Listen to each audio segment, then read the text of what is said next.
aqui antes de começar, quando conversei com a Vivi, né, esse bate-papo com ela aí sobre esses 20 minutinhos que eu ia passar aqui com vocês. Primeiro, eu sou muito grato, porque para mim a gente está construindo a história do e-commerce e do digital aqui no Brasil, mas o ponto que a gente trouxe foi, será que a gente não tem que dar um passo no básico, né? Qual que é a dessa jornada? Porque a gente vai ouvir falar muito de relação com varejo, tecnologia, coisas mais robustas, mas será que a gente não tinha que pincelar um pouquinho o que é o básico do básico, o que faz com que esse mercado se desenvolva sem aquele famoso efeito sanfona, né? Que é quando a indústria vai com tudo rápido, se arrepende e volta. Então a gente decidiu que a gente ia conversar um pouquinho sobre isso hoje, né? Um pouquinho da jornada da indústria dentro do digital e, consequentemente, do e-commerce, porque é sobre isso, né, que a gente tem que limpar as bases para poder construir em cima. Então, vamos lá. Indo já um pouco para o conteúdo e pensando um pouco do que foi minha carreira, como o Vi falou, eu participei de dois mercados muito diferentes.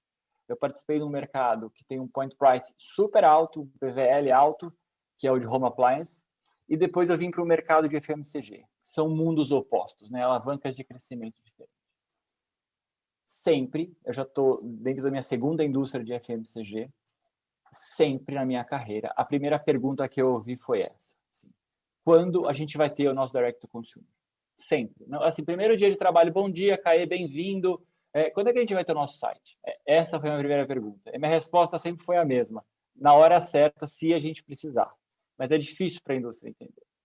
E a outra pergunta que eu ouvia é, isso aqui é canibalização ou não é canibalização? Eu estou pagando mais para vender um produto ou eu estou defendendo meu portfólio? Né? Essa acho que já está mais resolvida. Imagino que aqui todo mundo tenha uma clareza maior, que a gente tem que estar aonde o consumidor está comprando, a gente tem que estar atendendo onde o consumidor está, seja a indústria, seja o varejo. Então, essa pergunta 2 a gente não vai nem pincelar, mas eu trago porque realmente eu ouvi essa pergunta dia após dia, em todas as minhas trocas, movimentos e etc. Então, achei legal trazer. Mas vamos lá, vamos falar. Primeiro passo, vamos trazer esse papo para o ângulo do direct to consumer, porque ele é o suprassumo, né, do e-commerce. Quando uma indústria consegue ter o seu próprio site, quando o varejo constrói a sua jornada omnichannel, esse é o suprassumo da jornada do digital para esses segmentos. Então, ter ou não ter? Vamos lá, do começo. Primeira pergunta, imagino que para uns isso seja o básico do básico, a gente conversa, é bom para sedimentar, e para outros seja esclarecedor. Então, vamos abordar esse tema.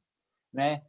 Qual é o ciclo de vida do seu produto frente ao seu consumidor? Né? Essa é a primeira pergunta que você tem que ter clara para saber, vou para o direct to consumer ou não vou para o direct to consumer? Porque se for um ciclo muito longo, você manipula ele melhor, a indústria. Né? Ela tem mais controle. Se for um ciclo muito curto, ele está mais concentrado na mão do varejo, porque ele depende de mais frequência. E provavelmente, se ele depende de mais frequência, ele tende a ter esse componente de uma cesta. E quem controla essa cesta tem muito mais força nessa jornada. Então, isso é uma pergunta que tem que estar muito clara antes de você decidir, vou para o direct to consumer, não vou para o direct to consumer, quais são os caminhos? Né? A minha faixa de preço de atuação, ela é sustentável no e-commerce? Eu tenho um point price bom que paga a conta daquela venda? Qual que é o meu custo de venda, o custo de aquisição do produto? Então, é um pouco da pergunta. E, por fim, o e-commerce próprio, ele pode ser muito bom para uma indústria em especial para tampar algum gap. Distribuição, lançamento, conhecer o produto, conhecer o perfil de manejo do produto pelo consumidor. Então, ele tem uma função que não necessariamente é fazer dinheiro ou volume, mas isso tem que estar muito claro para uma empresa. Porque se ela começa sem essas discussões, rapidamente ela volta para trás e a gente vai para aquele efeito sanfona que a gente falou. Então, esse é um ponto. Além disso, o que tem mais? Né? O mercado é muito amplo e a gente tende a não explorar ele como um todo. Para a maioria, está super claro que são states, pure player, marketplace, brick and clicks e direct to consumer. Mas nem todo mundo tem a clareza dos papéis de cada um desses meios, né? Porque são diferentes, têm comportamentos diferentes. Eu não vou conseguir explicar todos aqui, imagino que, para quem não conhece, traga alguma curiosidade, acredito que a maioria já está a par desses termos, mas a indústria pode jogar aí também. Ela não precisa jogar diretamente no site próprio dela. Né? Ela pode jogar aqui e ganhar. E tem várias vantagens que a gente vai explorar aqui um pouquinho. Tá? Então, por exemplo, Pure Player já é mais desenvolvido, o Marketplace já tem uma grande audiência, os Brick and Clicks também se desenvolvem, o Direct to Consumer tem um custo de implementação e é uma jornada interna, né, para a companhia. Mas mesmo assim ele traz vantagens, né? O Direct to Consumer traz vantagens. Relação direta com o consumidor, dinamismo de ação, né? First party data, conhecimento da jornada do consumidor, o que funciona, o que não funciona, ajuda a indústria a ouvir o consumidor e evoluir produto e marca, né? Te dá leads proprietários, que é a coisa, a maior asset da comunicação, é quando você tem ali a sua base, seja ela de cookies, seja ela de consumidores, isso te ajuda a navegar. Então, vamos supor que sim, a gente quer ter um site próprio, esse é o desafio da minha indústria, a gente vai assumir esse caminho. Tá. Ele precisa ser único? Eu preciso começar por ele? Porque o meu ponto é, o varejo já está desenvolvido, já tem o capability, já tem a escala, né? Já tem a jornada otimizada. Então, o que acontece? O varejo tem um papel e a construção das suas capabilities dentro da indústria tem outro papel. Né? Quando você fala do varejo, é uma defesa de portfólio. Né? Você não vai estar lá? Vai estar lá.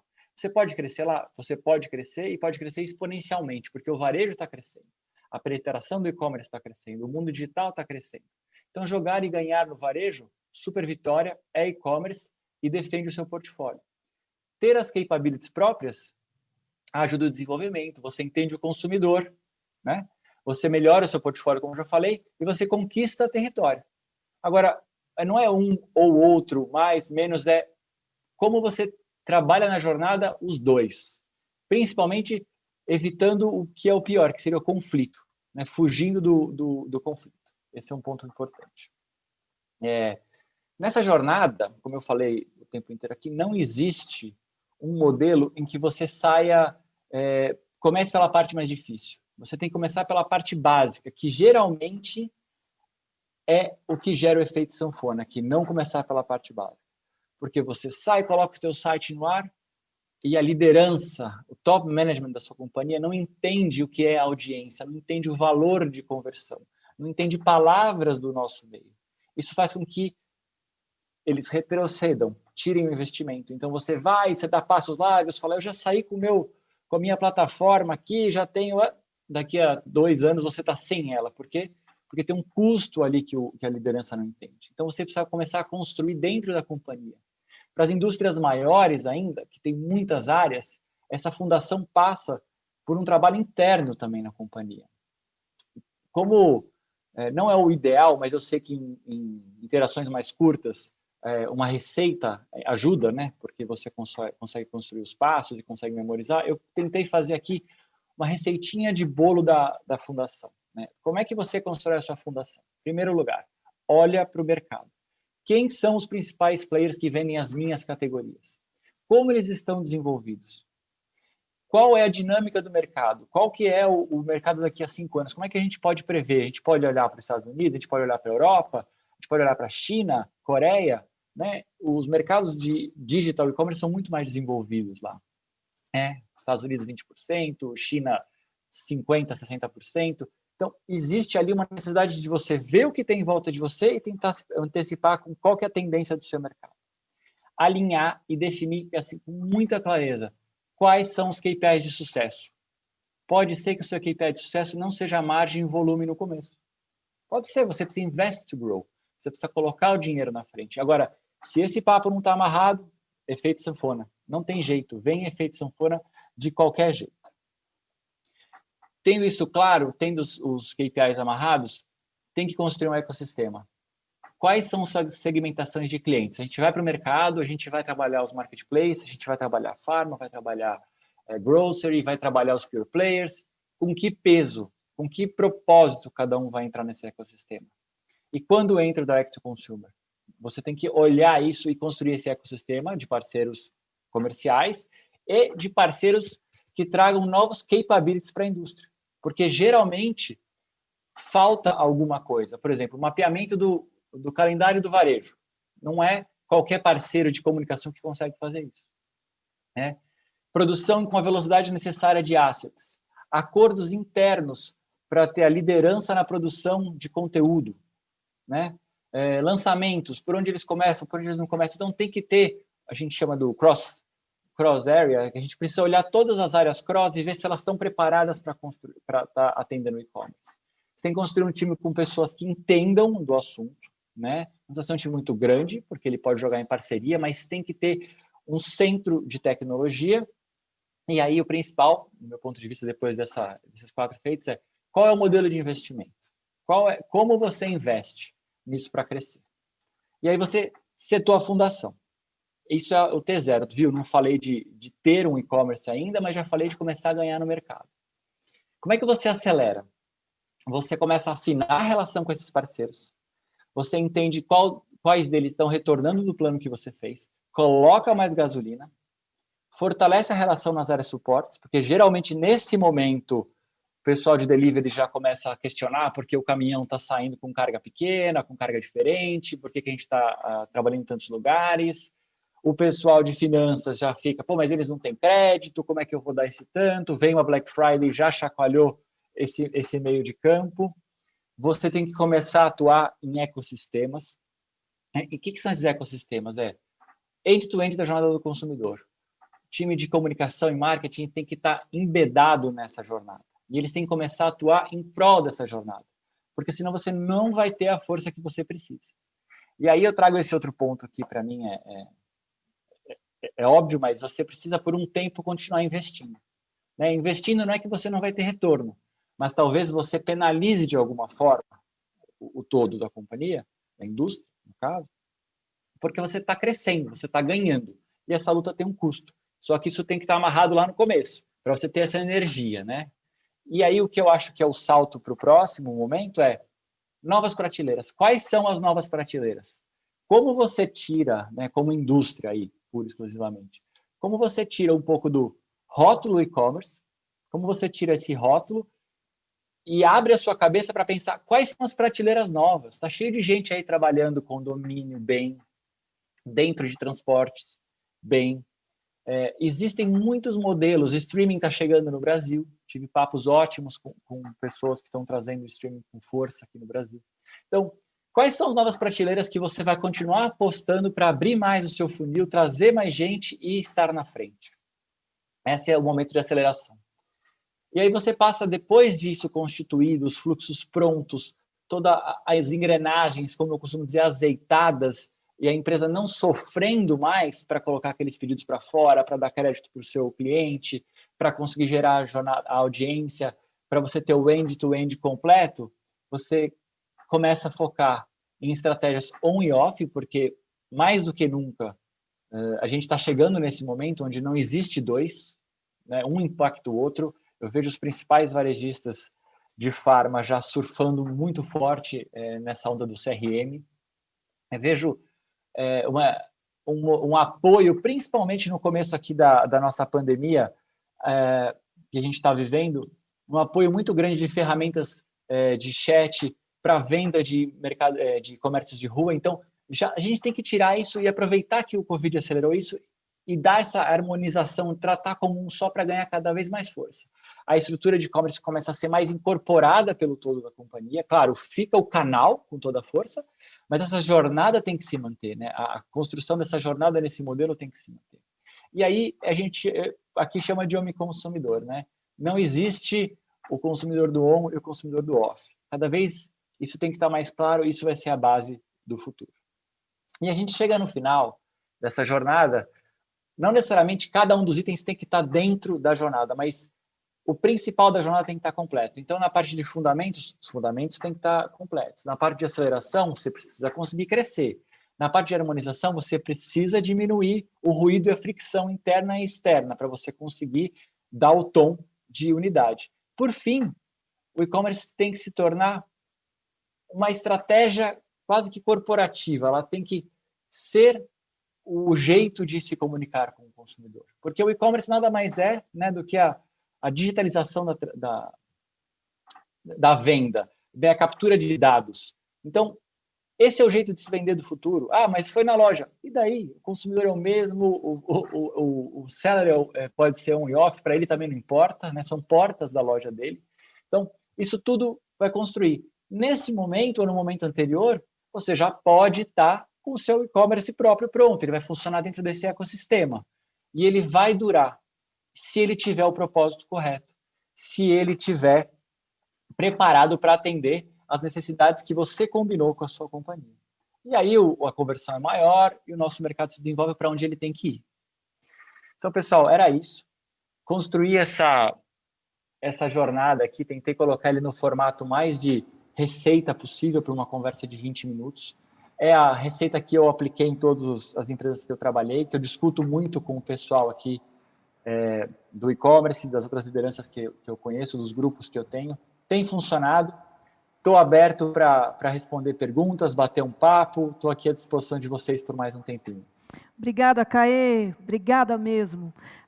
Bom te ouvir, bom ter você aqui com a gente nessa manhã. Bom, Eric e Guilherme, perguntas. E aí depois, pessoal, para a plateia que está aqui, e se tiver aqui, você faz a pergunta, levanta o braço se tiver. Eu vou precisar que você fale, fique de pé, fale um pouco mais alto, mas eu repito a pergunta para o palestrante. Combinado? Vou começar com o Eric e o Guilherme e depois eu abro aqui enquanto vocês organizam, se quiserem fazer alguma pergunta aqui para o Caê. Eric e Guilherme, por favor. Show de bola, Caê. Tudo bom? Excelente palestra. Bem, e obrigado. Você começou falando desse, não desespero, né? Que a primeira coisa que você ouve é, cara, preciso fazer um D2C, né? Uhum. Por que a indústria sempre pensa em ir direto para o D2C e não para o B2B? Porque o B2B ela já tem esse canal dentro da indústria, por que não trazer um e-B2B e sempre vai para o D2C? É porque quer se digitalizar? Eu quero ir para o e-commerce, eu quero encurtar o canal?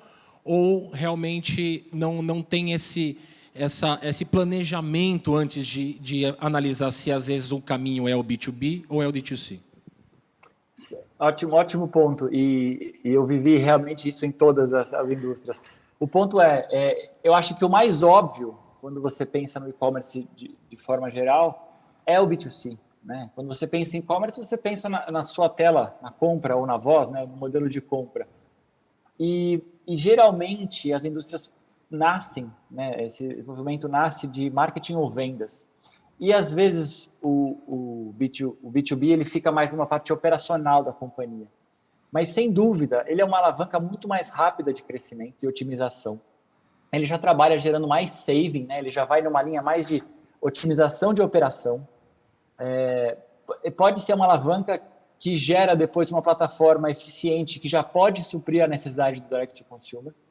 Seria um caminho muito óbvio também, mas eu acho que o fato da gente sempre pensar através da cabeça do consumidor cega, por alguns momentos, a visão. E hoje, principalmente pensando em Brasil, é uma malha complexa.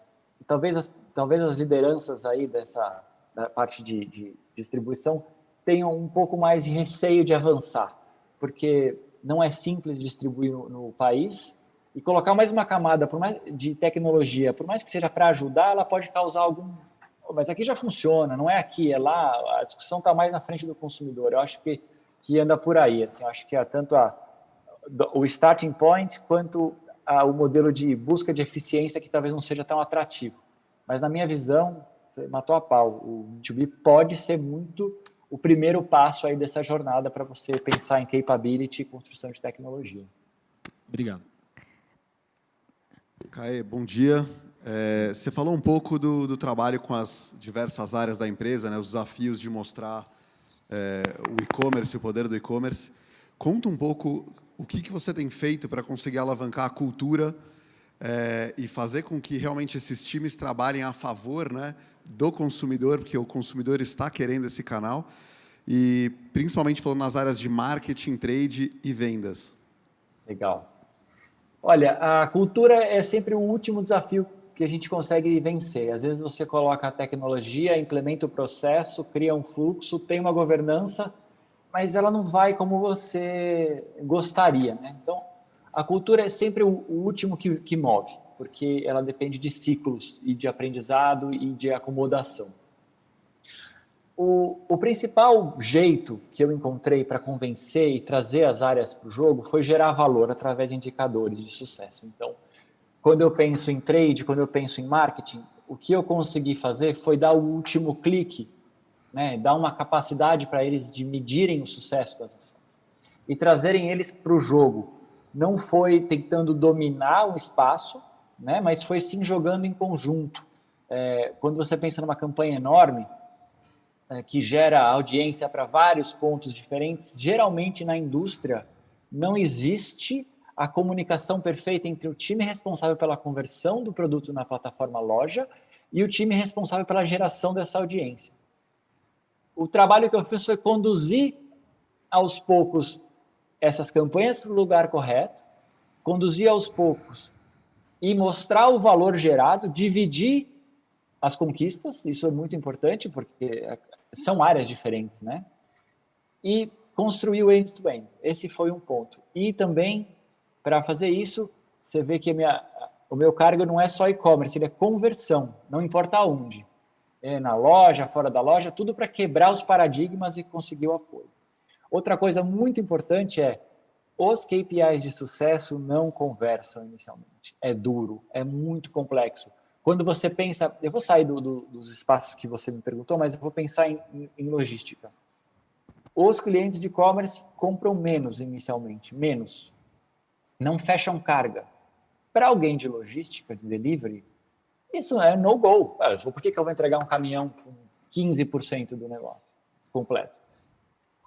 É um trabalho de construção, de aproximação, de ataque à liderança, né? Não adianta eu atacar o cara que está ali com a meta nas costas. Esse cara tem a responsabilidade dele, né? Ele tem que entregar ali. Então, você tem que ir para a camada de cima para refazer, né? E conseguir as licenças poéticas para atacar os KPIs de sucesso das outras áreas, que tem que mudar. O mundo mudou, né? Não adianta a gente continuar com a visão antiga. E depois de 1 ou 2 rodadas e muitos discursos, isso acaba acontecendo. Mas a conexão, a divisão das vitórias e a divisão do todo, né, de mostrar que é um trabalho em conjunto para mudar a cultura é o caminho que eu considero mais correto. Muito bom, completo e claro. Bom, muito obrigada, Caê. Obrigada, Eric. Obrigada, Guilherme. Caê, um bom dia aí para ti, viu? Um abraço. Bom dia para vocês. Até a próxima. Obrigada, até a próxima.